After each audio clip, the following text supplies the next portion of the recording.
parte final do nosso encontro hoje, que é a palestra que vocês já estão vendo aí do nosso convidado, o Nilson Zilli. Né, ele é um palestrante já há algum tempo, né? E ele é uma pessoa muito especial. A gente pensou em trazer ele aqui por alguns motivos, né? O propósito da jornada da Abrapac é sempre permitir que cada um de vocês possa sair por aquela porta levando algum conhecimento, alguma coisa nova, uma informação, um questionamento, uma curiosidade, a vontade de sair e procurar algum determinado assunto na internet. E o Varig 254 é um voo que fez 30 anos a ocorrência desse evento agora em setembro último. Na verdade, tem alguém aqui que nasceu depois de 1989? Isso, depois. Pois esse é um dos motivos que a gente traz à tona um assunto desse.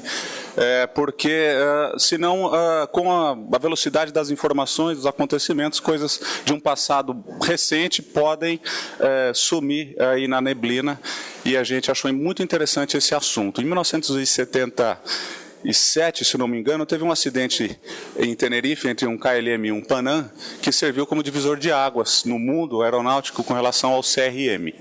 Até essa data, pouco se entendia ou se falava sobre CRM, e a gente no Brasil, claro, tomou conhecimento desse evento, leu, estudou, mas era ainda algo longe. Né? Naquela época, a Europa era um pouco mais longe, talvez. Até que isso ocorreu no nosso quintal. Né? No dia 3 de setembro de 1989, era um domingo à tarde, o voo em questão, o Zilli vai falar bastante sobre isso, mas esse voo partiu de Marabá e ele não chegou a Belém. Os dois pilotos daquele dia, quando colocaram seus uniformes e foram para o avião voar, em todos os sentidos eles queriam chegar a Belém. Várias coisas aconteceram e o voo não se completou. E a gente vai aqui entender um pouquinho aonde que poderia ter sido diferente, aonde que a gente pode sair por essa porta lembrando o que é importante desse evento. E esse é o propósito que a gente chamou o nosso convidado aqui, chamou o Zilli, para poder falar um pouquinho sobre isso aí. Eu queria então que vocês recebessem aí com bastante carinho nosso convidado. Zilli, a audiência é toda sua.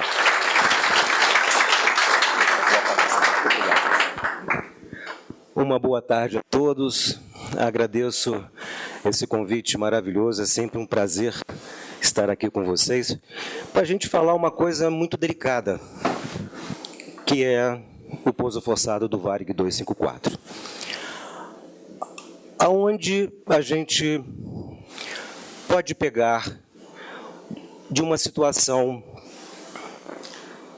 pessoal, como comandante, e se sentir até meio ofendido, ou pegar o que eu vou apresentar hoje como um crescimento não só para a nossa profissão, mas um crescimento de vida.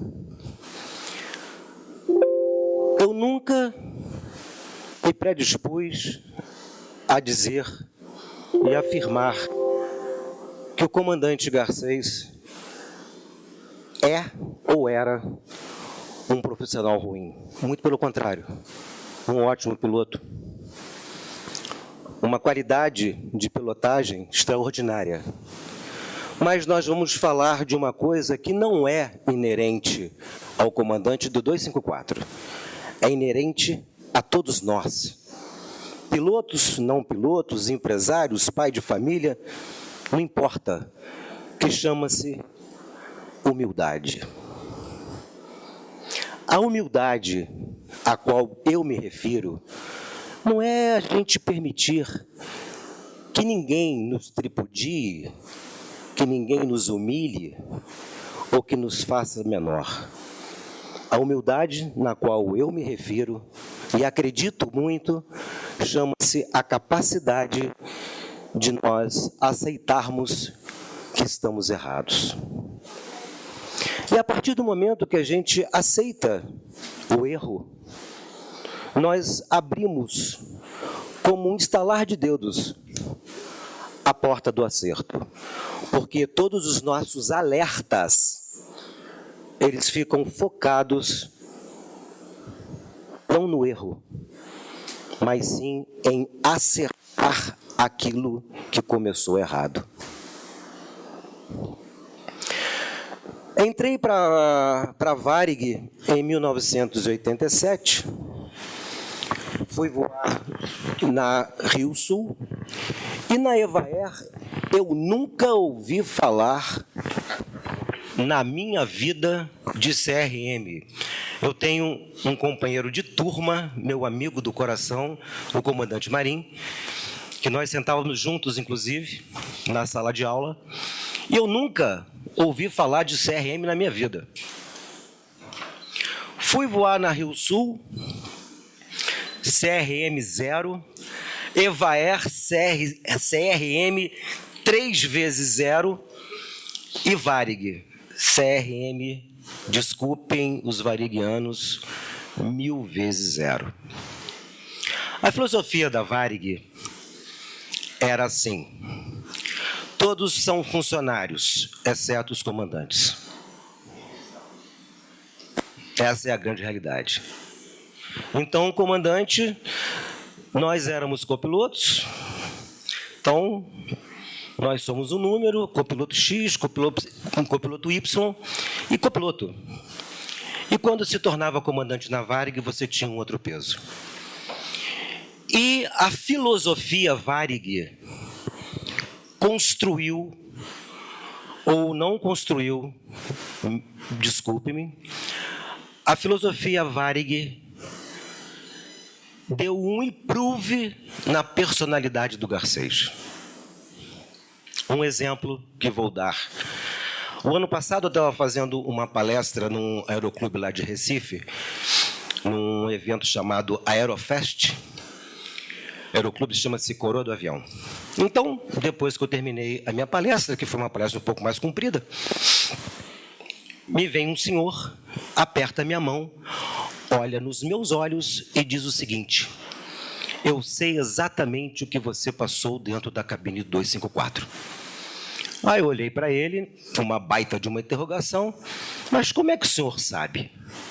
Fui eu que dei instrução para o Garcês, aqui no Ninho das Águias, na FAB. E ele já dava este tipo de problema naquela época. Então, eu vou mostrar a vocês um vídeo que o Roberto Cabrini fez uma acariação entre eu e Garcês. Esse vídeo não tem lugar nenhum na mídia, porque o Fantástico foram 2 matérias, uma eu falando e não encontraram o comandante, e no domingo seguinte encontraram o comandante e o Roberto Cabrini, com um repórter excelente, que eu acho, ele surpreendeu o Garcês numa acariação. O Garcês não esperava por aquilo. Porque se o Garcês soubesse, com certeza ele não teria feito. Eu vou mostrar para vocês, eu vou sair daqui da frente, depois nós vamos falar sobre o que está sendo dito aqui. A gente não vê um mau profissional, piloto. O que a gente vê aqui é um fator humano. É a incapacidade de assumir o erro. Então vamos lá, vamos por etapas. Voando na proa 270, vamos voltar, não fez curva para lugar nenhum. Não voltou porque não quis voltar. Primeiro item. O segundo item. A partir do momento que eu achei o erro e que ele leva o dedo na boca para eu não falar nada, para não sair gravado no Fly Recorder, nós tínhamos 1 hora de combustível. Se ele tivesse botado a boca no trombone, o nosso resgate teria sido no dia seguinte, não 3 dias após, e graças a apenas uma pessoa que eu vou falar para vocês daqui um pouco. Como que um comandante com não sei quantas mil horas de voo não vai achar Belém? Será que ele tem que voltar? Eu costumo brincar o seguinte, que se tivesse abastecimento aéreo, estaríamos voando até hoje procurando Belém. De verdade. Então, o que vocês viram aqui? Power distance, muito, diga-se de passagem. Uma pessoa empoderada pelo poder de que eu sou o único capaz de resolver isso. Eu é que tenho a capacidade para resolver isto. Então, se sou eu que tenho a capacidade para resolver isso, ninguém aqui nessa sala mais tem. Essa é a grande realidade. Vamos lá. Hoje nós escutamos algumas maravilhosas, como todas as palestras hoje foram maravilhosas. Mas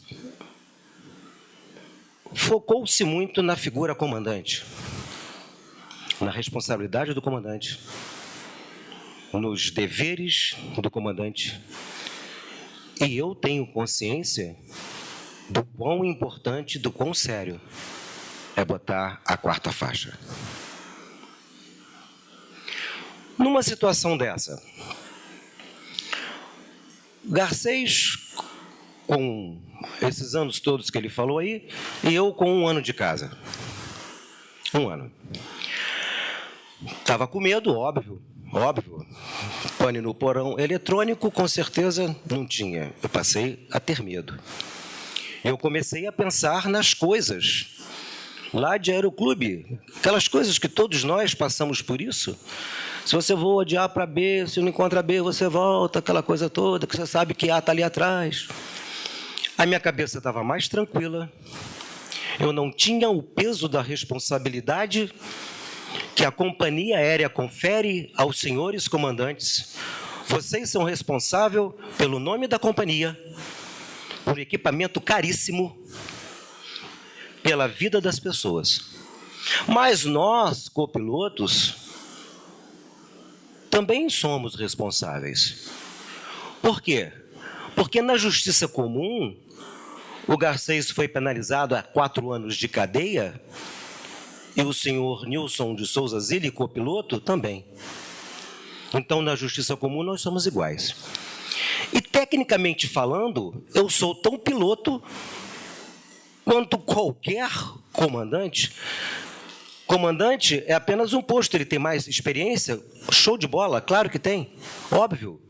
E é por isso que ele é comandante, porque ele tem mais experiência. Ele já tem uma vivência de horas de voo, do avião, do equipamento, que eu ainda não tenho, que os copilotos que aqui estão não têm.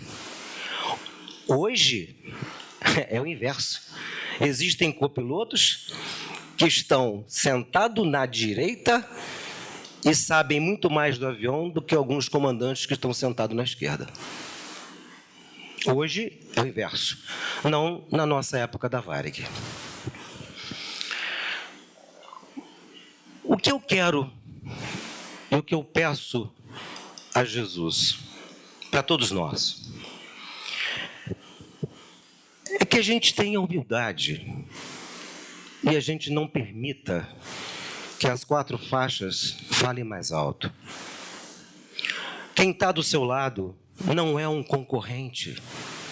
Nós, como copilotos, olhamos para a nossa esquerda, não com inveja, mas querendo chegar onde vocês chegaram, querendo trilhar o caminho que vocês trilharam e vão continuar trilhando. Então, não vejam os copilotos como uma ameaça, porque não são. Porque com tudo que eu ouço, hoje eu conheço, a palavra do comandante continua sendo a decisiva.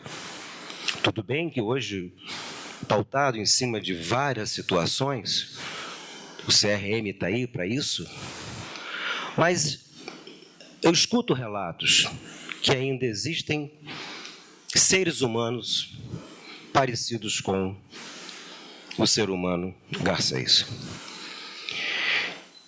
Eu peço, de fato, voar é a coisa mais maravilhosa do mundo.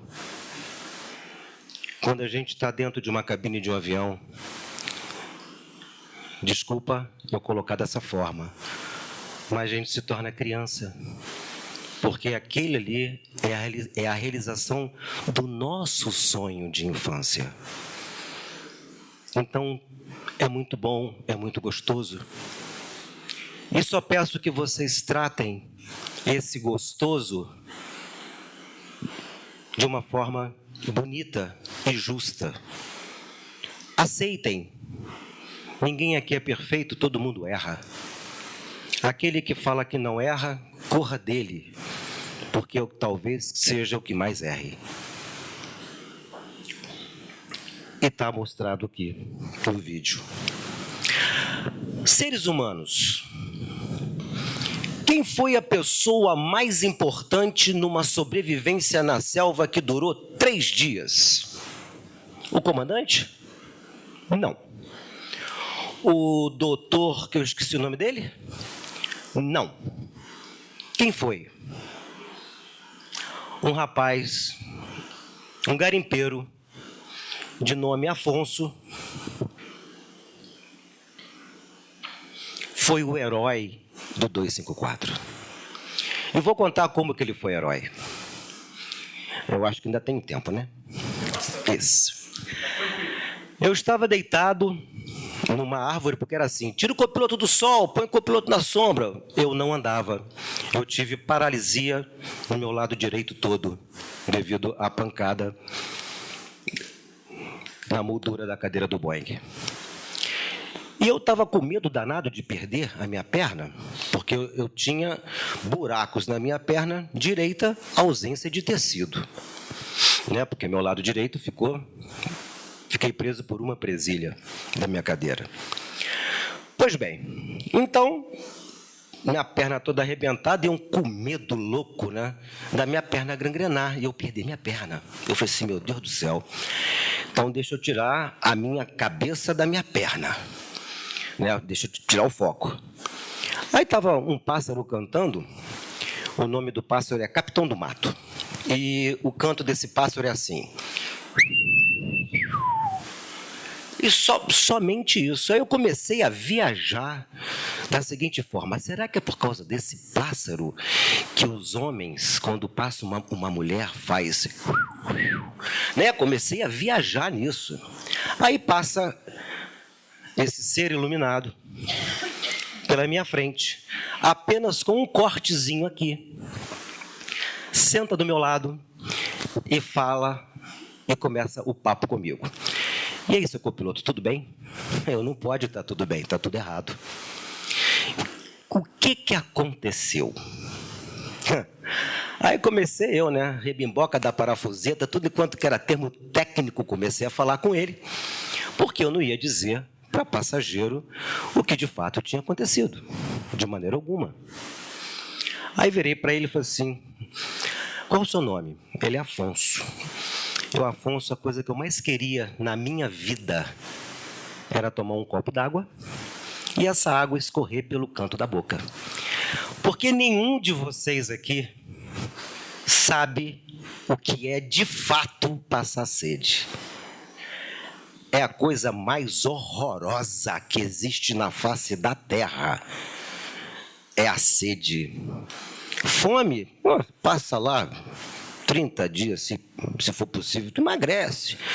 Mas sem água, se não me engano, a gente não chega a 7 dias. E eu com a minha boca seca, com uma vontade louca de beber água, o pássaro canta. E esse rapaz aqui vira para mim e fala assim, eu vou trazer água para o senhor. O pássaro está me dizendo que tem água para lá. Eu falei assim, não brinca com coisa séria não, rapaz. Ele, não, sim, eu vou trazer sim. Saiu, andou 1,5 km e encontrou essa água aqui. Opa! a água mais gostosa que eu bebi na minha vida. Essa água. Esse é o riacho. Quando ele chega com o copo d'água, eu olhei para o copo d'água, ele sorriu para mim e eu comecei a chorar, paradoxalmente falando de alegria. Bebi aquela água, eu sinto até hoje o gosto da água, de tão saborosa e de tão importante foi aquela água, não só para mim, para todos que estavam lá. Na manhã do terceiro dia, esse cidadão me sobe numa árvore gigantesca, como se fosse um macaco. Quando eu olhei para ele assim, eu falei assim, meu Deus do céu, esse cara não morreu de tombo de avião, vai acabar morrendo de tombo de árvore. Desce o cidadão. Tem uma fazenda para lá. Saiu ele e mais 2 passageiros. Encontraram uma fazenda. E o pessoal do SAR chegou na noite do terceiro dia. Então, essa pessoa aqui, que já era ela, está agora só aqui o Rio, o Afonso, ele foi a pessoa mais importante dentro de uma sobrevivência na selva. Grau de escolaridade? Não sei. Humilde? Com certeza. Garimpeiro? Com certeza. Conhecedor daquilo que ninguém ali, dos 44, conheciam. Selva. Então, eu quis falar de Afonso para mostrar para nós que não existe ninguém melhor do que ninguém. Cada um é importante dentro daquilo que ele sabe fazer. Então, por que não sermos humildes? Por que não olharmos para o nosso semelhante dessa forma, mesmo estando no poder? Os antigos diziam o seguinte: você quer conhecer uma pessoa? Dê poder a ela. Aí você vai saber quem é de fato aquela pessoa.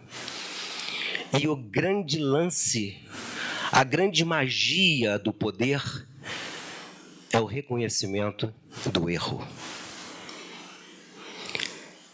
Vamos sair do 254. Vamos passar para a vida familiar.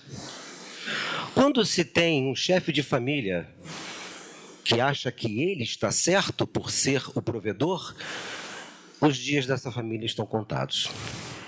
Porque vai ser atrito, aquilo que o professor estava falando aqui. Não há diálogo, há confronto. Vamos passar para uma empresa. Hoje, o Pacheco falou uma coisa aqui muito interessante, que cabe muito nisso aqui. Nós estamos unidos, nós estamos juntos na associação. Estamos caminhando juntos, não temos confronto.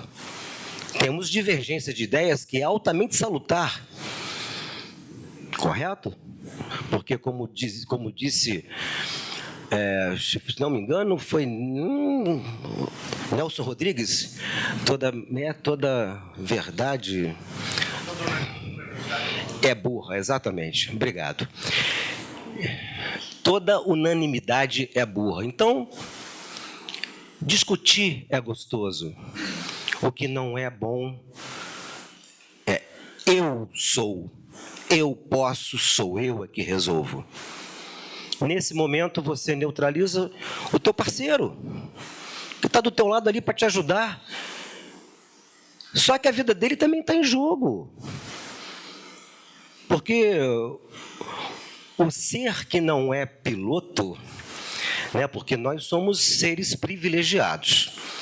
Todos querem ser o que somos, mas poucos podem chegar lá. Quem conhece uma pessoa que fala assim, caramba, você pilota um avião. Aí a gente fala assim, pô, mas é tão fácil? Fácil! E aquela montura de botão, pô, é tão fácil? Fácil! Então, a arte de voar, habita dentro de cada um de nós desde a nossa idadezinha mais tenra. Então, nós somos admirados, a nossa profissão é belíssima. É cansativa? É. Mas não é estressante. Lá em cima, existem os não pilotos que transferem o estresse deles para vocês, engessando cada vez mais. Mas na hora que vocês estão dentro do avião de vocês, livre decolagem, manete na vertical, completa potência, tem algum estresse? Não. Tem prazer, tem alegria. Por quê? Porque as pessoas estão pagando para a gente fazer aquilo que a gente mais gosta na vida. Olha só que coisa gostosa. Olha que prazer. Olha que dádiva de Jesus. Pagam para a gente para fazermos aquilo que mais gostamos. Isso é para poucos, gente. Isso não é para qualquer um, não. Então, eu deixo aqui o meu carinho por vocês, a minha admiração, o meu agradecimento, e peço que esse vídeo que eu passei agora para vocês façam que vocês todos possam refletir. Não julgo o Garcês, digo que o Garcês é um cara extremamente arrogante. 30 anos se passaram, ele continua a mesma pessoa. Então, é o fator humano Garcês. Ou fator humano Joaquim, Manuel, Benedita, não importa o nome. Importa é postura e comportamento. E eu gostaria que vocês refletissem nas palavras do Garcês. É um ótimo piloto, mas é uma pessoa desse jeito que vocês estão vendo. E isso aqui foi o que levou o pouso forçado do 254. Nós fomos os 8º a errar a mesma rota. Aquele 4º dígito, aquela porcaria daquele zero, bagunçou tudo, aquele zero à direita que não valia de nada. Zero à esquerda, quer dizer, né? Não, zero à direita. O zero à direita, aquela porcaria. Então,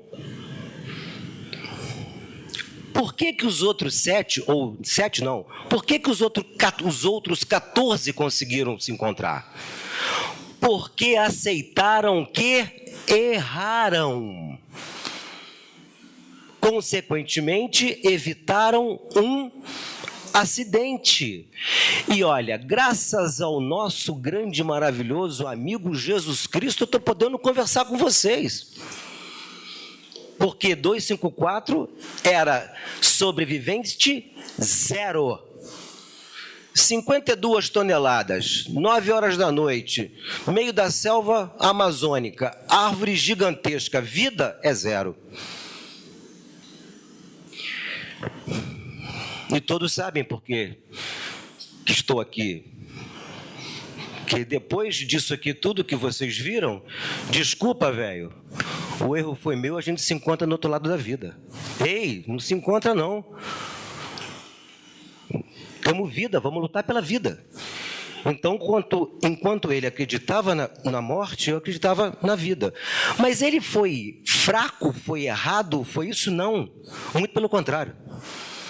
Era um fato. Vida ali era um acaso. O que, de fato, estava nos esperando era a morte. Tanto que eu encomendei a minha alma. E antes dele falar comigo, eu estava curtindo, muito mal, diga-se de passagem. A minha pergunta era assim: que destino é esse chamado morte que daqui a um bocado eu vou chegar? Que aeroporto é esse chamado morte que eu vou pousar? O que é isso? Olha, meus amigos e minhas amigas, É ruim, viu? É ruim. Porque se a gente pensar em morte, é assim. O cidadão a pessoa está no hospital, entrou em coma, morreu. Sabe que morreu, não? Que não sei lá, sabe que morreu, não. Mas eu sabia que eu ia morrer daqui a 20 minutos. E a gente não é preparado para a morte. Nós somos preparados para a vida. E, como diz a Bíblia, se nós somos espíritos eternos, de maneira alguma a gente está preparado para a morte. A morte nos assusta. Então, a única diferença, que eu não sou melhor do que ninguém, a única diferença é que nessa hora que eu estava curtindo esse momento na minha vida, o Garcês se despede de mim. E quando eu olho para ele, ele já estava morto. E a diferença foi que eu acreditei na vida e passei a lutar pela vida e passei a brifar. Vamos entrar de cauda, não foi bem assim que eu falei, mas aqui eu não posso falar como eu disse. E ele ainda me dando aula de performance, era o troço mais louco do mundo. Aí teve uma hora que eu gritei: cara, você ouviu o que eu falei? E eu falei uma palavrinha no final das contas. E graças a Deus, chegamos onde chegamos. Ponto. Mas por que você não interpelou o comando do Garcês? Tem que dar risada. Não tem como. Não existe isso. Primeiramente, que eu ia interpelar o comando de uma pessoa que nem eu sabia também qual é que era o erro. Eu sabia que estava errado. A gente não chegou em Belém. Para mim, tinha que voltar. Era o que eu faria. Mas, hoje eu sei, né, eu tenho conhecimento, que ninguém aqui decola com combustível a balde, né? Mas, na minha época, um voo de 48 minutos, nós tínhamos 3 horas e 10 de autonomia. Então, a gente tinha autonomia para ir para Belém, para Marabá, Belém, Belém, para qualquer outro lugar. Ainda sobrava. E o Garcês, como é que ia ser feito? A gente ia ter que sair no braço, né? 2 jovens dentro de uma cabine, creche-exo para os lados, né? Vamos lá, machadinha na cabeça do outro lá. Então não tinha como interpelar comando de ninguém. E para que gerar? Para que gerar, né? Não é questão de para que gerar. Se eu não sabia se eu não sabia qual é que era o erro, entrando em atrito direto com ele, eu ia dificultar muito mais ainda a possível entendimento do erro. Primeiro ponto. Então não tinha como. Porque tinha um passageiro que sabia que o sol, o rio, estava esquerda, direita, e o Garcês não quis ouvi-lo. Mentira. Mentira. A nossa chefe de equipe entrou na cabine e disse a seguinte frase: comandante, temos um passageiro a bordo que conhece bem essa localidade. Gostaria de vir à cabine. Já estava um clima tenso. O comandante, perfeito, disse não. Já imaginou? Um passageiro entra numa cabine de um avião, vê que o clima está tenso, já imaginaram o conflito e o rebu que esse cara vai fazer na cabine de passageiros? Não tem comissária, não tem comissário que segure. Nem comandante, nem muito menos copiloto. Não tem. Que segure. Por quê? Porque é a vida daquele outro lá que está em jogo. Ele vai lutar pela vida. Porque é assim que é. Toda vez que um ser humano se sente em estado de perigo, a tendência dele é ou atacar ou fugir. Ele tem que se defender de alguma forma. Então, o Garcês foi preciso em não ter admitido que fosse um passageiro. E também tem outra coisa. Testemunha não. Sobrevivente sabe até mais de aviação do que a gente que estudou. Sabe tanta coisa. Ele sabe tudo, é o erro daqui, é o erro dali, porque eu fiz isso, eu fiz aquilo, e na realidade não sabe de nada. Por que ele não falou isso nos 3 dias que lá ficamos? Por que ele chegou perto do Garcia e falou assim, mas eu sabia e você não quis falar comigo? Por que ele foi falar isso só em jornal, depois que já estava resgatado? Por que ele não reivindicou essa postura dele que ele sabia lá na mata? Ele estava vivo. O nome do cidadão chama-se Epaminondas. Ele estava vivo. Quem achou a fazenda foi o Afonso, mas como ele estava junto, ele disse que foi ele que achou a fazenda também. Ah, mas que nós estávamos ouvindo futebol? Mentira, todos nós sabemos disso. Quisera eu estar ouvindo futebol, pelo menos eu tinha uma referência de agulha magnética.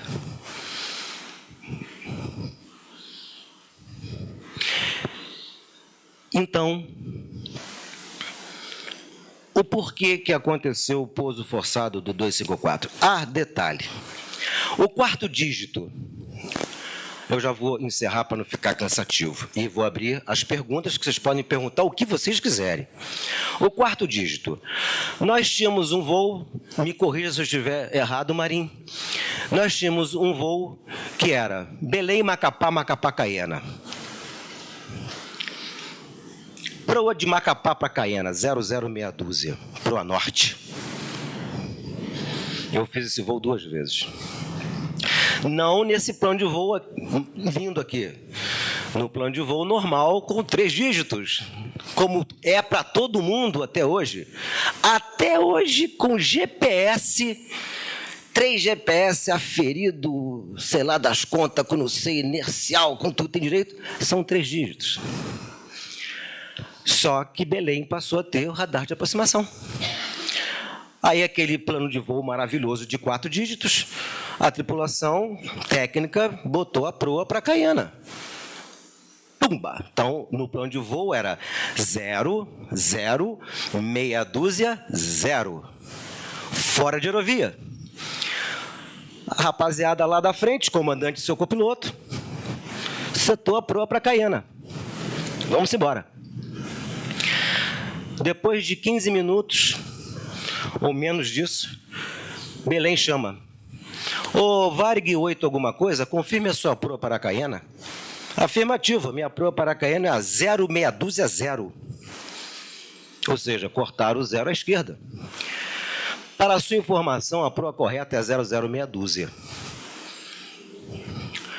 Quem estava controlando, reportou, entregou na mão do ministro e numa reunião com o presidente Rubel Thomas, na época, Rubel, tu já ia perdendo mais um Boeing pelo mesmo problema de proa. Não estou sabendo não, mostrou o repórter.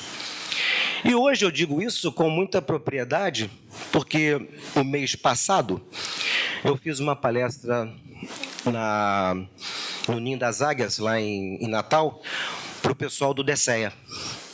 E eu falei isso. E no final das contas, o cara que reportou estava lá. E ele falou assim, olha, é verdade. Que eu tinha escutado isso, mas eu nunca tinha tido prova disso. Então, a Varig, ela, muito numa loucura lá, não sei, de um presidente qualquer, me colocou aquele plano de voo, que foi emitido no dia 1º de junho de 89. Não, minto, dia 15 de junho de 89. E efetivado no dia 1º de julho de 89. No dia 3, pouso forçado. E antes do dia 3, 7 se perderam. Então, ela teve uma coparticipação. Mas a gente sabe como é que era a Varig, essas coisas todas. E no final das contas, aconteceu o que todos sabem. E, mais uma vez, eu quero encerrar pedindo a vocês que reflitam sobre o vídeo que vocês viram. Sejam humildes. Aceitam quando erram. Isso eu digo para mim, digo para todos nós, Queria eu estar podendo falar aqui para 1 milhão de pessoas. Que isso é uma coisa que não é prerrogativa de nós, pilotos, é do ser humano. E quando a gente aceita que a gente errou, a gente abre a porta do acerto. E agora, vocês podem me perguntar o que vocês desejarem, que eu estou aqui para responder qualquer pergunta.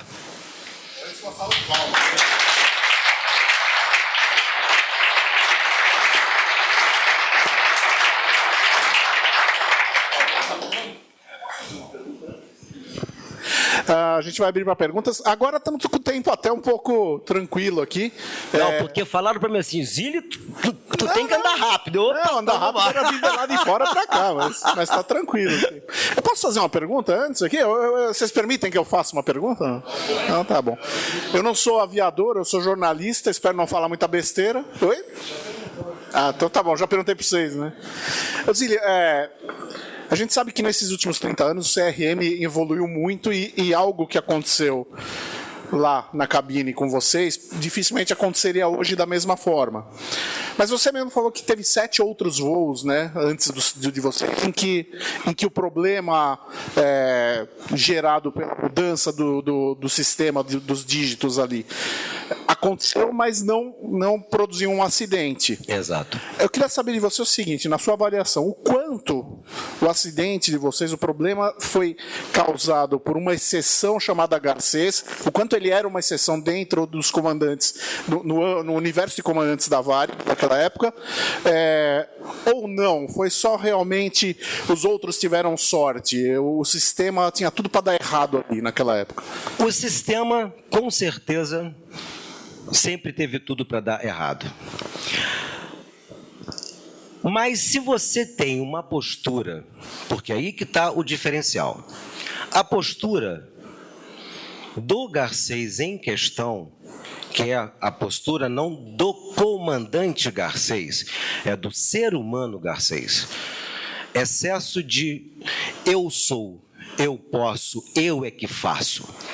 Isso ele puxou para cima dele, ele trouxe para ele abraçou a resolução positiva do 254. Ele não pediu ajuda, ele não aceitou ajuda, ele não quis ajuda.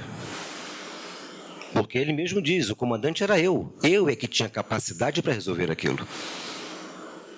Agora, eu posso ser muito bem comandante e virar para falar assim, Paulo, me ajuda aí, cara, tá tudo errado. A gente deve ter se perdido, vamos rever isso aqui. Você sabe o que aconteceu nos outros voos, nesses outros testes? Não, eu só sei que os outros fizeram exatamente isso que eu acabei de falar agora. Estamos errados. Aonde que nós poderíamos estar errado? Rumo, pô. Só tinha isso. Deu meia volta. Mesmo que não desse meia volta, vamos lá. Chegou um determinado momento que ele disse para mim que Belém tinha ficado para a cauda e para a direita. Quando ele disse isso, eu falei assim, comandante, eu vou sintonizar Macapá, porque esse Belém ficou à direita, isso nós voando no nível 200. Beleza? 200. Quando eu sintonizo Macapá, Macapá não entra. Não entra porque também não ia entrar, a gente não estava indo para lá. A gente estava indo para outro lugar. Ou seja, a gente estava indo para oeste. Aí começo eu a pensar, mais uma vez eu pensando. Vamos lá, radiodifusora de Belém. Se não entra rádio, informação de radionavegação, opa, broadcast. Comandante, o que o senhor acha da gente sintonizar as broadcasts de Belém? Afirmativo. Peguei Rota Air, Rádio Clube e Rádio Liberal. As agulhas, tanto do lado dele quanto do meu, foram exatamente para onde ele disse. E o Zílio aqui fez assim, ó. A minha vontade é ter dado um beijo nele, estou sendo honesto para vocês. Eu que questionei o cara para voltar, o cara sabia o que estava fazendo. Afinal de contas, o cara é o comandante, gente. Espera aí. Minha vontade é dar um beijo nele. Aí o que ele faz? Agora vamos lá. Ele poderia ter ido aproado a agulha no nível 200. Nós estamos com um avião basicamente quase puro jato, que é o 737-200. O turbofan dele é pequitinho. O que o Garcês fez? Vira para Belém e diz o seguinte: Belém, o Varig 254 agora consegue contato com as radiodifusoras de Belém. E não era verdadeiro. Por que não era verdadeiro? Porque eu não escutava de maneira nenhuma o indicativo da rádio. E a coisa que nós, pilotos, aprendemos desde o início, que para termos certeza que estamos indo para um auxílio, nós temos que identificar. Ele saiu do nível 200 e foi para o nível 40. Do 200 para o 40. E nós tínhamos um instrumento que nos ajudava muito, digital, chamado PMS. O Marinho não ri, não. Então, o PMS não fazia nada, ele não navegava, não fazia nada. Mas a gente colocava ali a distância, a altitude, e ele te dava o perfil de subida, cruzeiro e descida. E se você não pousasse, ele começava a contar milhas negativas. E pelo PMS, nós tínhamos afastado de Belém 40 milhas náuticas. Do 200 para o 40 milhas náuticas, vamos convir aí, daria uns 20 minutos. Quando chegou no 40, eu de novo perguntei: comandante, tem alguma coisa errada? Ele: o quê? Cadê Belém? Já era para a gente ter divisado Belém. Belém é uma cidade grande. Não concordo. Não concordo por quê, comandante? Nós descemos devagar. Eu falei assim: comandante, 230 devagar? Zile, monitore os rádios. Eu de headphone no ouvido, fazendo teste de agulha para lá e para cá. Quando eu mexia na agulha dele, ele me chamava a atenção, que era para não mexer no rádio dele. E voando no nível 40. Anoiteceu. Comandante, anoiteceu. Cadê Belém? Belém é uma cidade grande. Já era para a gente ter divisado Belém. Zile, já não lhe mandei monitorar os rádios. Nível 40. E eu, cálculo de combustível e tenso. Anoiteceu, céu lindo, lindo, lindo, sem uma nuvem. Comandante, estamos indo para o sul, comandante. Se não me engano, proa 165. 165, 169. Estamos indo para o sul, comandante. E que me consta, Belém é para o norte. Olha aqui, ó, o Cruzeiro do Sul aqui, ó, estava bem sul mesmo. Aí ele me dá uma resposta extraordinariamente fantástica que eu não posso falar como é. Eu vou fazer igual aquele pip de televisão. O que você quer que eu faça? Pip. Que eu viro o avião aqui agora e que vá para o norte? Pip. Você não está vendo que as agulhinhas estão indicando que Belém está para frente? Pip. Belém só pode estar para frente. Pip. Mas não falou com esse tom de voz que eu estou falando, né? Então, nesse momento, eu me senti o melhor passageiro da face da Terra. Eu era privilegiado. Eu estava sentado na frente. O que eu fui fazer? Guardar a carta de descida, porque na minha época, gente, era um diáriozinho que a gente tinha, as cartinhas todas. Quem é mais antigo que lembra disso? E quando eu peguei o arco DME, a entrada era 0,27. Olha aqui a merda que você fez. E agora? Comandante, vamos para o 370. Por que eu falei 370? Eu pensei no teto absoluto do avião. Ele começou a me dar aula de performance de novo. Saiu do nível 40 e foi para o nível 85, se não me engano. 85, não, 65. Grandes coisas. Já sabia qual é que era o erro. Faltava 1 hora para acabar o combustível e ele não disse a ninguém. Por por não ter dito a ninguém 3 dias de sobrevivência na selva. Porque do pouso forçado, minha gente, só morreu uma pessoa. Ela estava em pé, no corredor, e quando eu acordei, o Garcês não estava mais no assento dele e tinha um senhor morto do meu lado. Tanto que eu apoiei o meu braço em cima da barriga dele para poder me virar, para não ficar olhando para ele. As pessoas, infelizmente, morreram pelos 3 dias que lá ficamos por esmagamento de cadeira, que hoje também não acontece mais isso.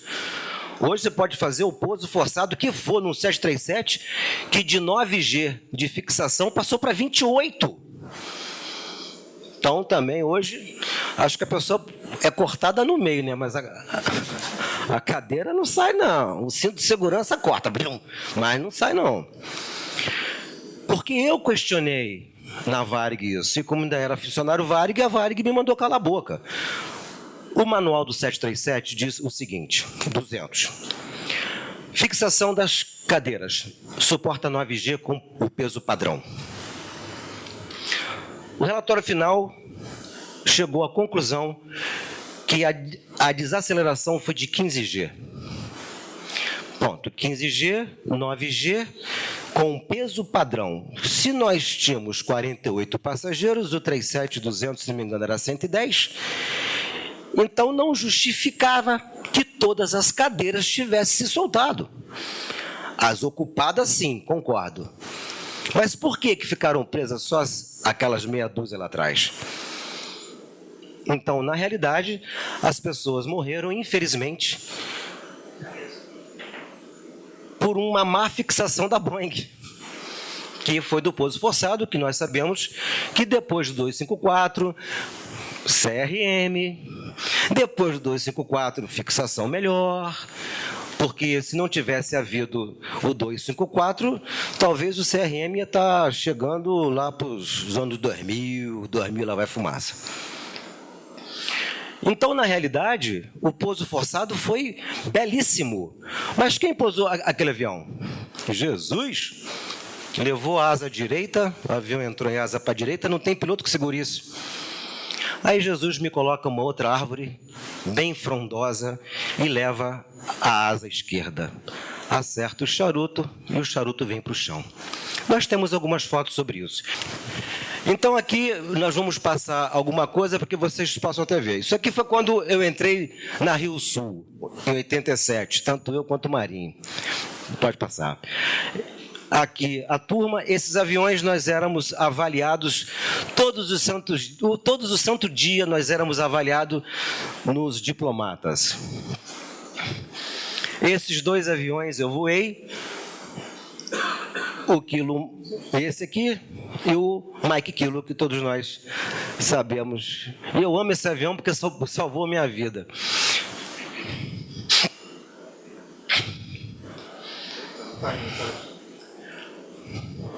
Outra fotografia, um diploma da Varig, da Evaer, o VMK. Aqui eu não quero ficar falando do dia que eu conheci Garcês, vai ficar uma coisa muito extensa. Aqui sou eu lá. Aí vamos lá aqui. Não, pode puxar. Aqui, volta. Aqui. Então vamos lá. A Varig mandava esse boletim técnico. Isso eu quero que vocês vejam, que é um negócio interessante. Então vamos lá. Esse aqui era o boletim informativo da mudança do plano de voo.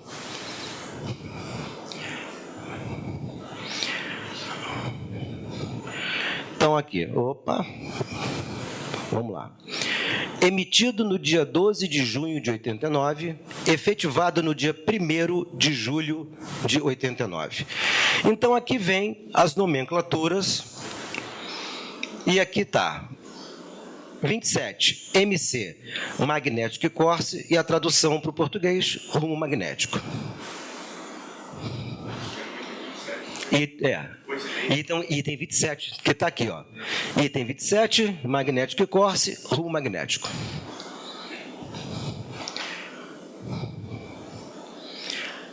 Então, emitido no dia 1º de julho. Esse é o plano de voo. Marabá, Belém, 737. A data desse plano é o dia 5/9, ou seja, 2 dias após o pouso forçado. E aqui nós temos MC, Magnético Corse, 0270. Como eu disse, plano de voo dia 5, Marabá, Belém, Magnético Corse. E agora vamos aqui. Eu pergunto a vocês, mesmo sabendo qual é que é o erro aqui, qual seria o número de 3 dígitos que vocês dariam? Exatamente.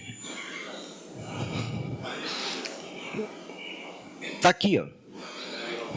0270. Teve um escritor que disse que tinha vírgula, né? Mas vamos deixar para lá. 0270. Esse foi o erro. Mas como eu quero mostrar para vocês, está aqui, ó, 48 minutos de voo. E a nossa autonomia era 3 horas e 10.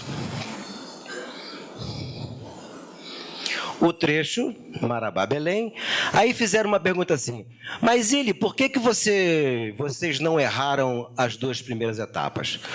Primeiro, que a primeira etapa, o rumo é deixa eu ver aqui, 359. É 359? Imperatriz, 359. 359 apresentava-se naquele plano de voo como 3.590. Então, não existe proa 3.590. Já fica meio automática.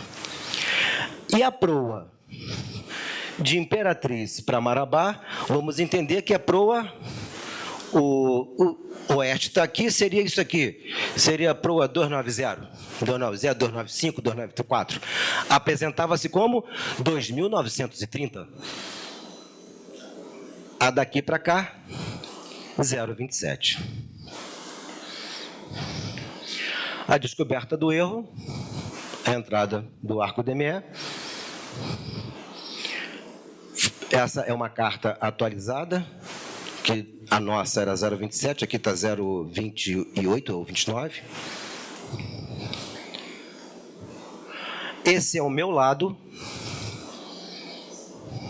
Eu fui resgatado por uma passageira, porque o Garcês disse a todos que eu estava morto. E a Rita, uma linda e maravilhosa passageira, me tirou pela escape rope e me botou deitado aqui. Aí apenas uma ilustração do que aconteceu. Aqui são fotos mais ou menos recentes, essas daqui. Essas são fotos da época. Tanto que, veja bem, Jesus foi um cara tão maneiro que ele pegou e encaixou o charuto, meio tortinho, na boa. Olha lá. E no meio da selva, gente, com árvores gigantescas. O Garcês sentado aqui. Essa é uma foto bem recente, são pessoas que moram lá, que me descobriram pelo WhatsApp, e tem uma até engraçada aí no final das contas. Essa aí é a foto do pessoal do SAR. Esse, o nosso grande herói, o Afonso, a nossa água. Detalhe, o acidente foi no dia 3. No dia 4/9, a Varig emite um boletim. Atenção, senhores tripulantes, Boeing 737-200, 27 e Airbus. Especial atenção deve ser dada ao campo magnético e Corse do Flyplane CITA ou IADS. O mesmo é apresentado em 4 algarismos, sendo que o último algarismo representa a parte decimal do grau. Também não diz que a gente tem que cortar ele, não. É a parte decimal do grau. Isso no dia 4. Aí no dia 5, um outro boletim emitido no dia 5 e efetivado no dia 5. As mesmas nomenclaturas e vamos para o campo 27. Olha lá, 5 de setembro, 2 dias após. Magnetic Course, rumo magnético em 4 algarismos até 10º grau.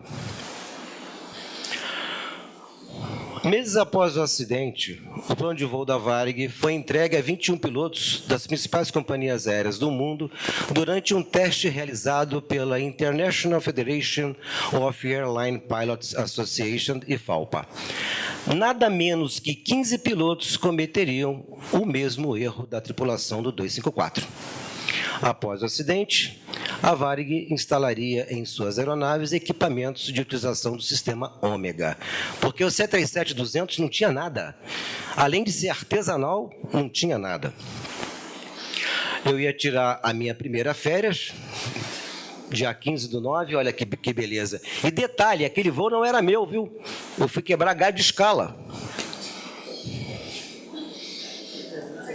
Aí aqui eu coloco algumas coisas que eu sei que aconteceram. Somatório de erros. Na execução total do checklist before descent. Como era o procedimento Varig? Me corrija se eu estiver errado, Marinho. Before descent checklist. Então era para botar as velocidades e quem estava operando pegava a carta de descida e brifava. Pegava a carta de descida e brifava. Vou entrar por uma... Eu vou até falar uma coisa aqui que vocês estão desacostumados. Vou fazer uma deslocada, uma paralela, uma entrada direta, bloquear, afastar com curva direita, descendo, aquela coisa toda. Vou aproximar no rumo tal, com MDA, aproximação perdida. Éramos o piloto. Alguns comandantes faziam isso, com certeza. E o Garcês não fez. Quando eu pedi esse cheque a ele, ele falou assim, check it. Pronto, já estava tudo checado mesmo, setado, os bugzinhos setados. Não teve essa. Mas por que você não fez, Ili? Porque eu estava preocupado que eu estava falando em HF, eu não estava falando em VHF. Eu estava preocupado com isso também. E nada de informação, radionavegação, e a gente estava próximo do ponto ideal de descida. Estava complicado esse dia. Deixa eu voltar aqui. Falta de humildade em reconhecer o erro. Falta de gerenciamento de cabine, que exatamente não houve. Não solicitar ajuda, uma vez que estava em contato com 2 aeronaves pousadas da Varig, um FAB, um Transbrasil e, propriamente dito, com Belém. E não se declarar em emergência. Mas por que ele não fez isso? Ele não fez isso porque ele não estava com vontade, de maneira alguma, de assumir o seu erro. Porque se você se declara, pede ajuda, a primeira coisa que um controlador faz é o que aconteceu para você pedir ajuda. Opa, o que aconteceu? Você teria que se expor. E a última coisa que o Garcês queria era se expor. Mudança de plano de voo foi o que eu disse para vocês, ainda há pouco, né? Do 0620.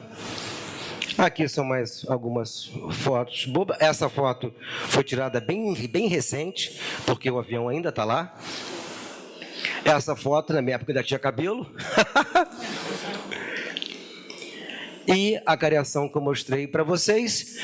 E uma foto belíssima que um amigo tirou do meu livro, junto de um Airbus. Se não me engano, essa foto quem me passou foi o Richard, que era da Avianca, que hoje está na Azul. Gente muito boa. E é isso. E esse aqui é o Fernando Crescente, da Azul, que fez uma brincadeira com o Badanha. Muito legal, gente muito boa também, primeira linha. E aqui encerramos. E quem quiser me perguntar mais alguma coisa, que de uma pergunta rolou outra situação. Eu vou até aí, pronto. Obrigado, parabéns pela palestra, pelo livro. É só uma coisa, eu não sei nada sobre o acidente, é famoso, mas eu não sei nada. Depois, quanto tempo de voo, de decolagem, você descobriu aquele erro na hora que você pegou a carta? Vocês passaram quanto tempo? 2 horas, você teria mais 1h30 de autonomia, né? 1h10, né? Então, o que eu entendi, nessas 3 horas e 10 de autonomia, em momento nenhum vocês tiveram a oportunidade de voltar para Marabá, porque você não saberia qual proa que teria que voltar. Aí não teria mais jeito. Não, assim, mas assim, você descobriu que a proa estava errada depois de 2 horas. Mas era ter se colocado. A única coisa que poderia nos salvar nessa hora era se declarar em emergência e fazer uma recalada. Ah, tá. Entendi. Uma recalada. Era a única coisa. É porque por meios próprios vocês não tiveram oportunidade de voltar, porque você, depois de 2 horas, você não sabia nem qual proa que seria, por meios próprios, né? Exatamente. Você rodou muito, você. Então, porque tem gente que acha que assim, era só voltar. Não, Não era tão simples. só voltar depois que você está no mesmo rumo, porque você não alterna Mas tem quem faz curva. Tem gente que acha que assim, ó, pô, o cara foi arrogante não ter voltado, mas naquele voo, sem ajuda externa, não teria como ele voltar. Claro que sim. Porque você ficou 2 horas voando. Não. Entendeu? Você não 50 minutos numa proa. Certo.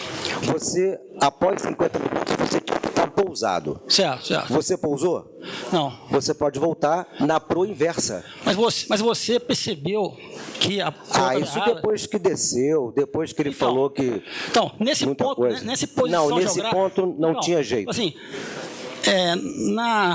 depois de 2 horas de voo, você levou 2 horas para perceber que estava errado, certo? Nesse momento, você não tinha como mais voltar. Não, mas aí nem foi cogitado mais isso. Então, assim... O que foi cogitado isso foi lá em cima. Às 3h10 desse voo, em momento nenhum surgiu a oportunidade com meus próprios para voltar, porque vocês não descobriram... Não, você não entendeu. Não teria nem como voltar. Só poderia voltar nos primeiros 50 minutos de voo. Então, Fora disso, não tem mais jeito. Esse é meu ponto. Isso não aconteceu, né? Isso não aconteceu. Assim, nesse voo, hora nenhuma teve oportunidade de voltar. Porque, assim, o tempo que você levou... Não, você não entendeu. Só tem um jeito de voltar. Depois de 50 minutos. Certo. Depois que desceu do nível 200 para o 40 numa outra proa, Então, é isso... não tinha mais como voltar para lugar nenhum. É isso que eu estou falando. É exatamente isso que eu estou falando. Então, assim, isso foi a realidade que aconteceu. Isso aconteceu, né? Vocês voaram na proa 270, depois voaram em outras proas. Certo? Depois na proa 168. Isso é. Quando você descobriu que estava na proa errada... Era ter que se declarado em emergência. Pronto, mas assim, eu sei que algumas pessoas, e eu achava também assim, certo? Eu achava assim que durante as 3h10 surgiu a oportunidade de voltar. Assim, na verdade, hora nenhuma no voo, a oportunidade estava ali por meios próprios, na verdade. Apenas nos primeiros 50. Então, só tinha uma chance de sucesso. Seria subir e declarar a emergência, certo? Exatamente. Porque eu achava que durante essas 3h10, em algum momento teve a oportunidade de voltar. Na verdade, não teve. A única alternativa, só tinha alternativa, não era voltar. A única alternativa sua era subir e declarar a emergência, certo? Exatamente. Então, entendi certo. Obrigado. Temos uma outra pergunta aqui na frente. Esse assunto dá pano para manga. O pessoal está debatendo aqui. Vamos lá. Ó, peraí que deixa eu ver aqui. Tá. Boa tarde, pessoal aí, tudo bem? Tranquilo aí? Primeiro, parabéns por você estar presente aqui, né? Graças a Deus aí, Jesus teve pena de você e não foi a sua hora. E esses detalhes todos que ele falou, todo mundo fala, quantos voos foram feitos antes pelo Garcês, que você acompanhou, outro copiloto na época, que era 0270, né? Era 0270, e quando era 0350, o cara saía na Pro 350 também? Como é que era isso? Não. Todos os voos tinham que ser errados. Não. O plano de voo... Saiu aquele dia o plano? O plano de voo estava há 2 meses na companhia. 2 meses. 2 E meses. esses 2 meses... Então, o que acontece? Nós não voamos a quantidade sempre constante da mesma rota. Esse plano de voo induziu ao erro 14 pilotos no mesmo rumo, decolando de Marabá para Belém. Decolando a Esse 07. plano de voo não induziu ao erro, esse plano de voo foi o erro. Isso. Então, o que acontece? Nós dois fomos os 8º a errar a mesma coisa. Tá. E a Varig tinha reporte do plano de voo, te induzia ao erro. Vamos botar assim, de uma maneira mais branda. Só para resumir. Então, o que acontece? A proas maiores o número vinha na frente e o zero ficava para trás, tipo proa 180, 1.800. Mas uma proa, a proa 6, proa 0062, apareceu como proa 0620, proa 60. Agora, Isso que já não foi nem Garcês e Zilli, já foi depois do 254. pela grande experiência que ele tinha na época, de várias aviações, que eu não sei quando é que ele passou, mas o cara que decola da 07, de qualquer pista, 70 graus, e vai para a proa de Belém, que no caso era 027, né? 27 graus. Como é que o cara faz isso aqui e não vê que está errado? A Varig, a filosofia Varig é o seguinte: você voa instrumento. Então você roda o avião e você foca instrumento. Então você não tem... Ah, mas o sol estava na proa. Exatamente, ele tem que estar na proa. A proa qual é que era? 270. O fator psicológico foi muito importante nesse acidente, né? Se nós temos aí o relatório final, aí você encontra na internet, você teve concentração de atenção, que é o famoso visão de túnel, que nós todos estamos sujeitos a ele. Você teve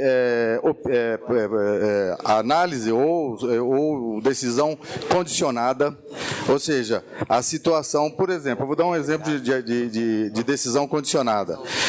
O que era naquela época? Você colocava a proa, o curso, aí você centrava a barrinha e ia embora com a barrinha centrada.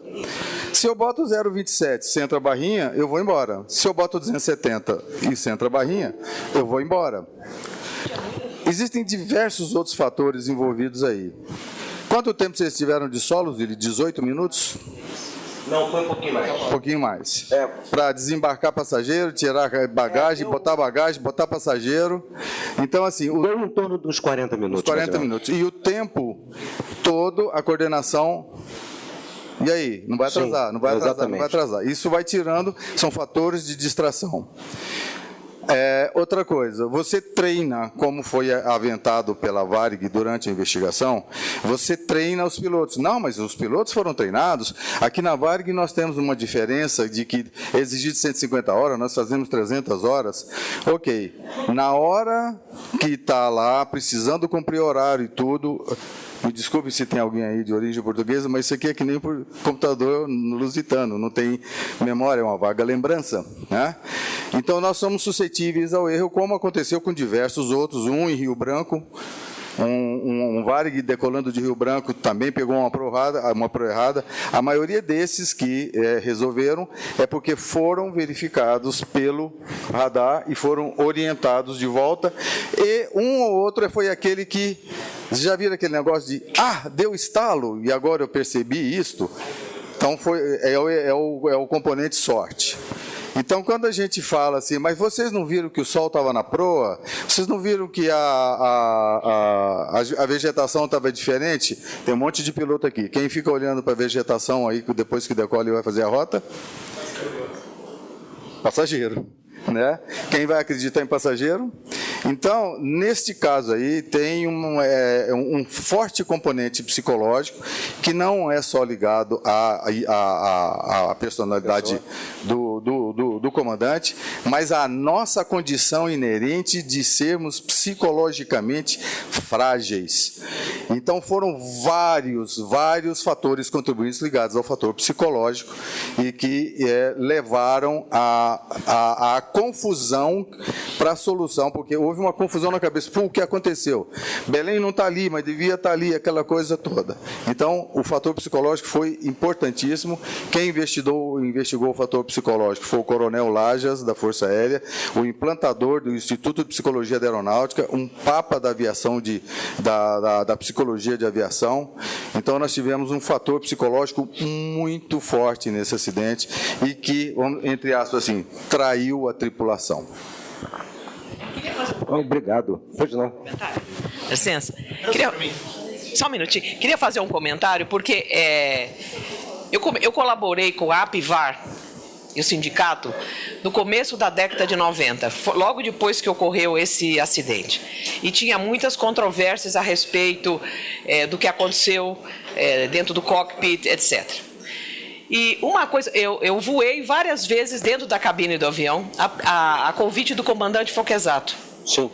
Que o senhor deve se lembrar. Voos de longo prazo. São Paulo-Paris, São Paulo-Nova York, São Paulo-Los Angeles. E, obviamente, eu não sou piloto. Nunca tive instrução. Até pensei uma vez naquela época.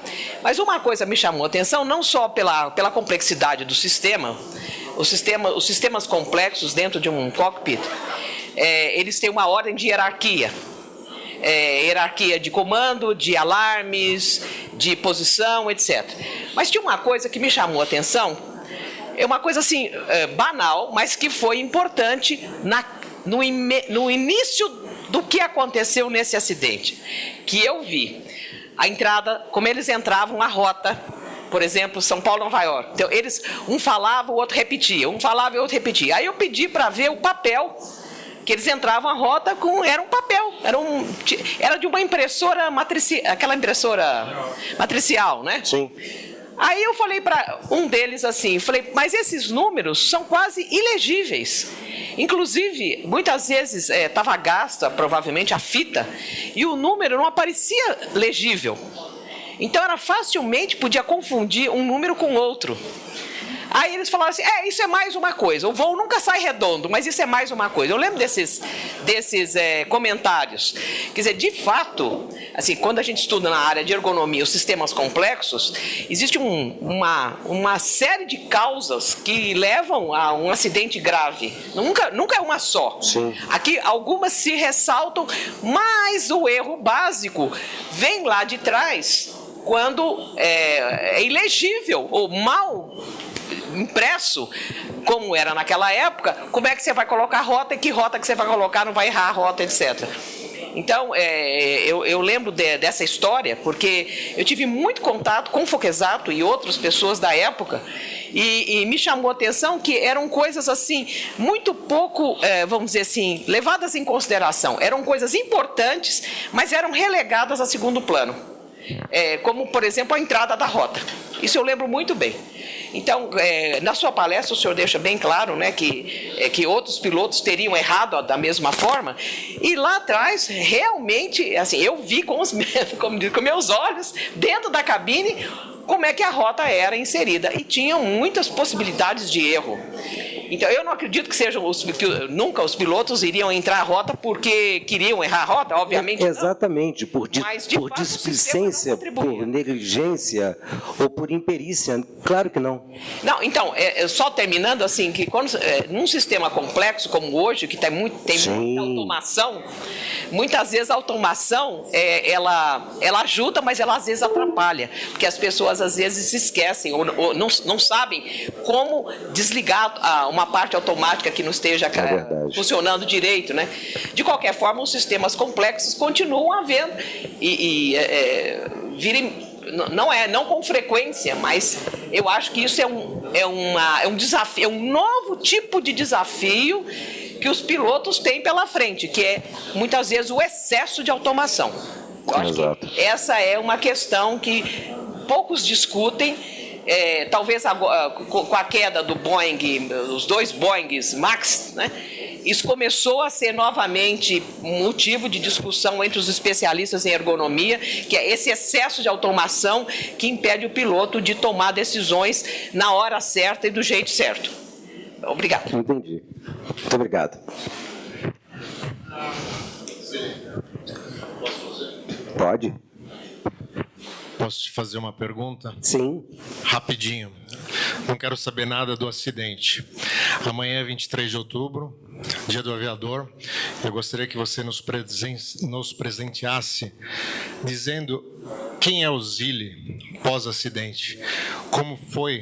Como é a sua história pós-acidente até hoje? Nós estamos vendo a cada dia pessoas não conseguindo emprego, desanimadas, algumas até cometendo suicídio, crianças com dificuldade, com ansiedade. Então, gostaria que você nos presenteasse dizendo um pouco da sua história pós-acidente. Como é que você conseguiu, desculpe a palavra, sobreviver até hoje com uma história bonita, né, de você estar aqui contando a sua história como se fosse ontem. Tá bom. Muito obrigado, parabéns. E obrigado pela pergunta, uma pergunta que ninguém nunca me fez. Primeiramente, eu entrei numa depressão profunda. Foram 8 anos de depressão. E depressão séria. Eu só queria saber de beber e ir para a beira da praia jogar vôlei. E não tinha como. Eu morava em Jacarepaguá, na época, no Rio de Janeiro, e a saída de todos os aviões, que era a saída rasa, passava em cima da minha casa. E toda vez era aquele horror dentro de mim. Eu não estou lá em cima, para que eu fui aceitar aquela porcaria daquele voo? Depressão, depressão, depressão, depressão. Nós morávamos numa casa no Rio de Janeiro muito boa. E meus pais se separaram. E na época começou a ter um modismo no Rio de Janeiro de casa de festa. Então, como a nossa casa era muito grande, eu peguei uma parte da nossa casa, do quintal, e fiz um salão de festa para minha mãe ganhar dinheiro. E eu estava na Varig, eu estava trabalhando Varig. Então, depois do acidente, eu me vi comerciante. Ai, era tudo que eu não queria na minha vida. Mas eu não fui de bom grado. Levei um bom tempo. Comecei a trabalhar com casa de festa e buffet. Meus amigos, vocês não têm a ideia do que vem a ser isso. Eu estudei para raio para entrar na Varig, me lasquei, não era fácil, e eu estar ali mexendo com buffet, pregando toalhinha de bolo, que fazia aqueles babadinhos assim para bolo. Já imaginou isso? E a vida foi tocando. Aí, um belo dia, eu caí numa grande realidade. Tinham se passado 10 anos, então eu já estava em 1999, só que o Nilson de Souza Zille estava vivendo em 1989. Chateado, angustiado, o mundo não para, a vida também não. Mas eu estava parado em 89, na minha farda, na minha Varig, no meu 737, na minha escolha erradíssima de ter aceitado trocar o voo, quebrar galho de escala, ou seja, um monte de coisas. Até o ponto de eu falar assim, por que eu não dei uma porrada no Garcês? Um monte de coisa. Aí eu cheguei a uma conclusão que eu não tinha como mudar o que aconteceu em 89. Então, esse 89 tem que ser jogado fora, ou então ele tem que ser absorvido de uma outra forma. Aí eu peguei e joguei o 89 fora. E aceitei a situação de ser dono de casa de festa. Aí a casa de festa começou a prosperar, porque eu comecei a me dedicar. Aí me dediquei mesmo. Então, no Rio de Janeiro, na parte de Jacarepaguá, era uma das melhores. Aí, parece que Jesus me trabalhou para suportar certas coisas. Minha mãe, com 59 anos de idade, falece basicamente nos meus braços. Massagem cardíaca, respiração boca a boca. E nada. Meu chão foi embora. Aí, o show não pode parar. Minha mãe morre num domingo. No sábado, festa, casamento com um jantar para 400 pessoas. Meus 2 irmãos decolaram e foram-se embora. E eu fazendo festa em prantos. Mas ninguém tem nada a ver com a minha dor. Os outros se compadeciam, porque saindo bonitinho, 100%. E eu chorando. Aí, eu tinha uma namorada. Agora eu vou entrar num assunto que, juro a vocês, nunca falei isso em nenhuma palestra que eu já falei na minha vida. E ninguém aqui, a única pessoa que sabe o que eu vou falar aqui hoje é o Marinho, porque eu falei com ele um pouco mais cedo. Mas a sua pergunta merece a minha sinceridade. Aí eu tinha uma namorada, minha mãe morreu, eu me despedi da minha mãe de dia, não minto, à noite. De manhã, quando eu fui chamar, ela estava morta, ainda não estava com rigidez cadavélica e aquela coisa toda. Aí eu comecei a pensar, fui dormir com namorada e acordei casado. Essa menina me assumiu. Foi uma das pessoas mais interessantes que eu conheci na minha vida. Amiga, parceira, começou a vender festas, show de bola. E ela queria, alguns meses atrás, antes do falecimento da minha mãe, ter um filho comigo. E eu, como já estava... Eu chorava muito e eu queria poder amar universalmente de novo. O amor universal. Não o amor condicional, que existe uma condição para que você ame. Eu queria amar de novo. E comecei a lembrar da minha mãe. Não, minha mãe, quando perdeu o pai dela, que eu não sei, ela tinha 3 filhos e todos 3 eram pequenos. Eu era um filho. Cheguei para minha namorada, que passou a ser esposa. E aquele filho está de pé? É a coisa que eu mais quero nesse mundo. Beleza. Eu, quando estava naqueles momentos, vamos falar assim, porque agora tem crianças aqui, eu falava em voz alta, é até meio esquisito. Jesus, faça com que ela engravide. Engravidou. Minha mãe faleceu em janeiro de 2003 e a riqueza da minha vida nasceu em novembro de 2003. Aí Jesus me deu um filho lindo, chamado Vitor. E vamos embora, tocando a vida, casa de festa, vivendo, sobrevivendo, tocando a vida. Curtindo o filho, curtindo a esposa, se divertindo na segunda-feira, porque sábado e domingo estava trabalhando, enquanto todo mundo se divertiu, eu estava trabalhando, vamos embora. Mas nós também fazemos isso, não é verdade? Quem é piloto? Então, sem problema, vamos tocando a vida. Meu filho, a primeira palavra que ele falou foi pai, não foi mãe. A minha esposa tinha um vício ridículo. Ela bebia, e bebia bebidas pesadas, e eu chamava a atenção dela, falava assim, pelo amor de Deus, tu não me vê bêbado assim? Daqui a um bocado o teu filho vai te ver bêbado assim, tá errado, pelo amor de Deus, olha aí a tua idade, Eu chato. Fui fazer uma festa no condomínio que meu pai morava, lá no Recreio dos Bandeirantes, para um amigo dele.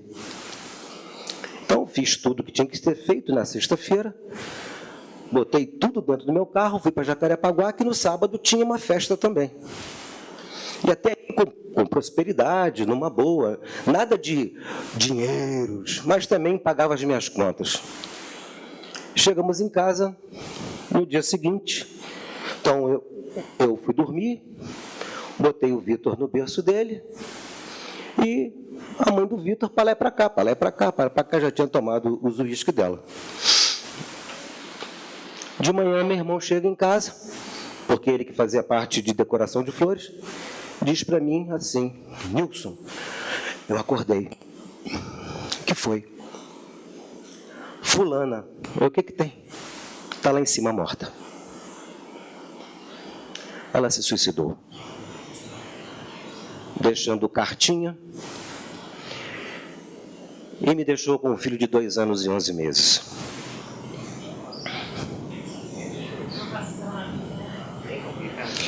Aí eu não tinha mais mãe e também não tenho irmã. E aí? Aí dentro do cemitério, a minha ex-sogra pega no meu braço. Eu vou fumar um cigarrinho. Como sempre, né? Eu já fui fumar uns tanto. Ela falou assim, o que você vai fazer da sua vida? Eu falei assim, não sei. Você sabe que eu não tenho mais mãe, que eu não tenho irmã. Se você precisar, eu estou aqui para te ajudar. Eu morava no Rio, ela em Petrópolis. Quanto que você ganha? Eu ganho R$600, isso em 2003. Eu falei assim, então tá bom, eu lhe dou R$600, que não é justo. Mas a avó foi cobrar? Não. Se eu não pagasse para a avó, eu ia pagar para uma babá. E eu não ia deixar meu filho como uma pessoa estranha, de maneira alguma. E a pessoa mais indicada para ficar com o meu filho era a avó. Ainda mais que tinha mais 3 irmãs. E lá foi o Nilson morar em Petrópolis e cumprir pena alternativa em Petrópolis, que até então eu cumpria pena alternativa na colônia Juliano Moreira, que é um hospital de maluco no Rio de Janeiro. E coisa pesada, coisa séria. Aí, em Petrópolis, eu fui trabalhar na Renovar Saúde de Criança, já era coisa de criança. Também vi ali certas atrocidades que não concordo. Um belo dia, o Vitor, brincando de carrinho, virou para mim e falou, para mim não, essa viagem que minha mãe não chega, aí dando eu a chorar, né? Aí eu falei assim, agora. Ô filho, sua mãe não volta mais não. Ele, como assim, pai? Ela virou uma estrela. Peguei a mãozinha dele, fui lá para fora, em Petrópolis, tem um céu bonito. Aquela estrela ali, a mais brilhante é a sua mãe, a do lado é a minha. E vamos embora, de estrelinha vai, estrelinha vem, então agora deixa eu encurtar a história, que realmente é muito comprida. Aí eu consegui me reestruturar, meu pai morre. Eu estava começando a fazer um beneficiamento de arroz e feijão com ele. Então, comprava arroz no Uruguai, feijão na Argentina, Rio de Janeiro, limpava, empacotava e vendia. Prontinho para inaugurar, ele pega e morre. Eu não quis dar prosseguimento, porque a gente ainda ia inaugurar o negócio. Aí rolou uma herançazinha para 3. Não muita coisa, mas você tendo cabeça, você consegue fazer de uma pouca coisa, alguma coisa. Aí meu pai morreu, pronto. Aí eu me senti órfão. Eu não sei aqui se alguém não tem pai, não tem mãe, a gente se sente órfão mesmo, é a coisa mais louca do mundo. Porque por mais idade que a gente tenha, pai e mãe parece que dá uma segurança, né? Sei lá, alguma coisa que é sinônimo de proteção. Aí me apresentaram, a família me apresentou uma pessoa. Minto. A família apresentou o meu filho, essa pessoa. E essa pessoa se afeiçoou, o meu filho se afeiçoou a essa pessoa. Pois bem, depois de 3 ou 4 meses eu conheci essa pessoa, a gente acabou ficando junto, tanto que 1 semana de namoro, meu filho chama essa pessoa de mãe. Eu comecei a chorar, não, achei bonitinho, falei assim, meu Deus do céu, quem é essa pessoa que meu filho chama de mãe? Ei, a coisa está meio séria. E a minha ex-sogra não aceitou de maneira alguma e começou a detonar o psicológico do meu filho. Eu, muito atrelado à família. Só que teve uma vez que eu fui julgado, sentenciado, porque me classificaram como passivo. Eu fui a uma junta técnica, porque a Varig queria que eu interpelasse o comando do Garcês. Eu discutindo com o psicólogo-chefe sobre esse assunto, que não. a ponto dele encher tanta paciência que eu falei assim, o senhor me traga aqui 4 documentos, ICAO, FAA, manual da companhia e Código Brasileiro do Ar. Se tiver escrito em rodapé que eu tenho autonomia para isso, eu concordo com o senhor. Ele, o senhor há de convir comigo que não existe isso. Eu falei assim, então o senhor há de convir comigo que o senhor está me pedindo também não existe. E com licença que eu tenho que ir embora, que minha perna está doendo. E eu fui a uma junta técnica na qual eu não podia participar, composta por 5 comandantes, e 3 comandantes chegaram à conclusão que a minha atuação foi passiva dentro da cabine e que eu não servia mais para o quadro de pilotos da Varig. Nunca mais ninguém ia me chamar de passivo, que eu também sei que eu não fui passivo, mas tudo bem, política, vamos embora. E essa pessoa estava detonando o psicológico do meu filho.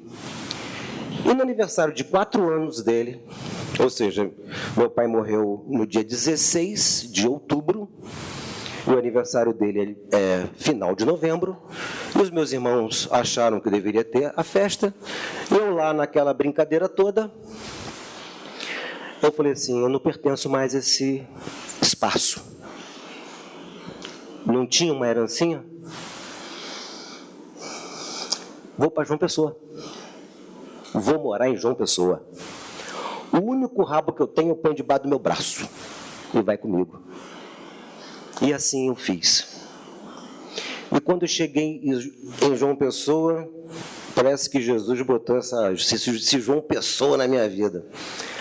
Cheguei lá. Ah, você vai alugar uma casa? Eu alugar? Eu comprei um apartamento. Eu não quis saber, eu não queria mais, eu queria escrever uma outra história na minha vida. Eu mereço ser feliz, eu tenho o direito de ser feliz, mas eu tenho que fazer essa felicidade acontecer. Eu não posso ficar sentado esperando. Aí aqui, em João Pessoa, lá em João Pessoa, eu tive que ir na Justiça Federal, dar endereço, aquelas coisas todas, para continuar cumprindo a pena alternativa. Aí eu sou chamado na Justiça Federal, aí quando eu chego lá, a juíza vira para mim e fala assim, o senhor trouxe advogado? Eu fiquei da cor da minha camisa. Eu pensei assim, me lasquei. E precisava, meritíssima. Eu já conheço tudo do seu caso. Sente-se. Seu advogado não viu isso, não? É o que, meritíssima, que ele não viu? Já está prescrito. Minha vontade era dar um beijo nela. Aí começamos a conversar que nós éramos, como é que ela falou? Nós somos estrangeiros. Que ela também não é pessoense. E falou do Fernandinho Beiramar, que o Fernandinho Beiramar tem o nome de Beiramar por causa do Beiramar do Bessa. É sério. E ela falando sobre isso, e beleza. Acabou-se a pena alternativa. A minha prima, uma amiga dela, o marido, piloto-chefe de uma cerâmica, de uma fábrica de cerâmica forte lá, me conheceu e depois de 20 anos eu voei um Cênica 5. Parecia que eu tinha saído ontem da cabine do 737. E ele queria que eu fizesse parte do quadro de pilotos da cerâmica. E negativo. Avião, eu vou tocar numa ferida minha ainda. Chutei para lá, mas a ferida está aqui. Então eu não preciso ficar catucando dentro dela, porque vai me doer. Então voei, fiz bem umas 20 horas, muito político, então me emprestava avião para pegar político não sei aonde. E no ano passado eu descobri uma modalidade de voo que muito me agradou. Ponto. Agora eu vou finalizar a pergunta. Eu tinha um dinheirinho e fiquei 2 anos sem fazer nada em João Pessoa. É uma vida mais barata, mais tudo, beira da praia, muito bom. Mas eu sempre tive vontade de construir casa. Construir casa. Por que construir casa? E casa não é casa ruim, não. Casa que eu moro, mas para baixa renda. Por quê? A demanda é muito grande. É um dinheiro que você investe e que ele volta para você rápido e com lucro. Aí eu quero construir, compadre, eu quero construir. Me ajude aí. Porque essa é a minha relação com ele, depois do 354. O genro desse amigo que me botou para voar o Cênica 5 construía 1, 2 casinhas em 4, 5 meses. Aí caiu no meu colo um empreendimento já começado de 18 casas com 4 construídas. E assim eu comecei. E estou até hoje. E hoje vou de paramotor. Obrigado, gente.